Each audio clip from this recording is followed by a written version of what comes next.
स्वामी समर्थ महाराजांना भगवान दत्तात्रेयांचा अवतार मानले जाते.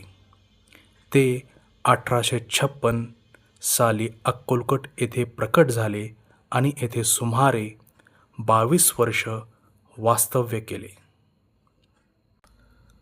मंदिर सध्या एका विशाल वडाच्या झाडाभोवती उभारलेलं आहे, ज्याखाली स्वामी समर्थ महाराज ध्यान करत व उपदेश करत असत.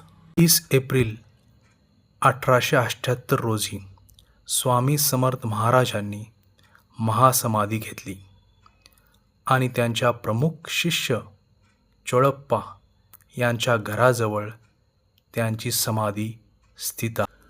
मंदिर समिती भक्तांसाठी दुपारी आणि रात्री मोफत भोजन महाप्रसाद उपलब्ध करून देते.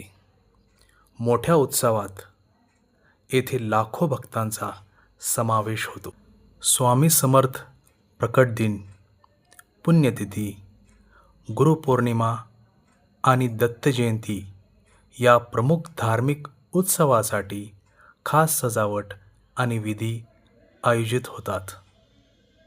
मंदिरात सकाळी काकड आरती, लघुरुद्र, अभिषेक, पूजा आणि दुपारी महानैवेद्य आरती नियमितपणे होतात.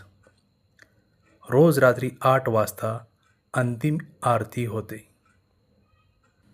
मंदिरात सभागृह, भक्तनिवास, संग्रहालय उपलब्ध आहेत. भक्तांसाठी स्वच्छ पाण्याची सोय, गरम पाणी आणि CCTV लीला आणि चमत्कारांनी अक्कलकोट प्रसिद्ध झाले.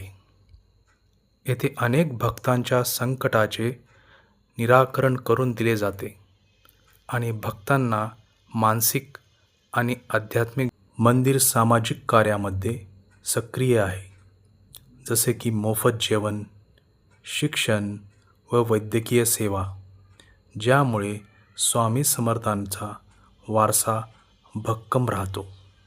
स्वामी समर्थ महाराजांनी अनेक चमत्कार केले, ज्यामुळे लोकांना संकटातून मार्गदर्शन मिळाले.